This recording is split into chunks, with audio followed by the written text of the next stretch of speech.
नमस्कार मंडळी, मी आज बनवलं होतं तुमच्या माझ्या किंवा प्रत्येक मराठी माणसाच्या आवडीचा पदार्थ म्हणजे पिठलं आणि भाकरी, किंवा आपण याला झणझणीत झुणका आणि भाकर असंही म्हणू शकतो।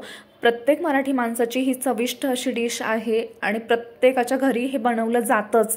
आणि मला सुद्धा आज असं झालं होतं ना की कामाचा खूप जास्त ताण होता ऑफिसच्या, त्यामुळे संध्याकाळी तर असं काहीतरी चविष्ट खायची इच्छा झाली होती। आणि ह्या जेवणाची चव तर बाकी कोणत्याच गोष्टीला नाहीये, हे तर तुम्हालाही माहिती असेल। आणि हे जे आहे भाकरी आणि पिठलं आपण खूप समाधानाने खाऊ शकतो आणि त्याची चव ही खूपच भारी लागते। आणि इथे तर भाकरी बनवण्याचं चालू होतं आणि मेन म्हणजे की मला भाकरी बनवता येत नाही, त्यामुळे माझ्या फ्रेंडनेच ह्या सगळ्या भाकरी बनवून घेतल्या होत्या आणि मी बेसन बनवणार होते। भाकरी सुद्धा छान अशा झाल्या होत्या आणि थोड्याशा त्या तव्यावर भाजून झाल्यानंतर आम्ही इथे गॅसवर सुद्धा भाजून घेतलं होतं। गॅसवर तर ती चव येत नाही जी चुलीवरती येते, पण ऑप्शन नाहीये, त्यामुळे आम्ही ते गॅसवरतीच भाजून घेतल्या आणि लगेच इथे बेसन बनवायला घेतलं होतं। बेसन तर मी एकदम साध्या सिंपल पद्धतीने बनवलं होतं।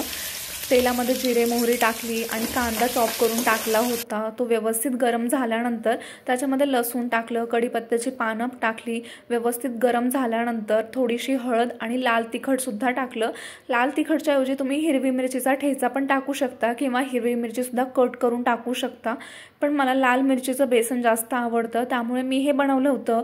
नंतर थोडंसं गरम पाणी गरम करायला ठेवलं होतं गॅसवरती, तेच ह्याच्यामध्ये टाकलं आणि कोथिंबीर सुद्धा टाकून दिली आणि चवीपुरतं मीठही टाकलं होतं। पाण्याला इथे उकळी आली होती। उकळी आल्यानंतर बेसन पीठ मी टाकत होते, त्याच्यामध्ये थोड्याशा गाठी पण झाल्या होत्या, पण काही वेळानंतर ह्या विस्कने मी व्यवस्थित हलवून घेतल्यानंतर गाठी सुद्धा गेल्या होत्या।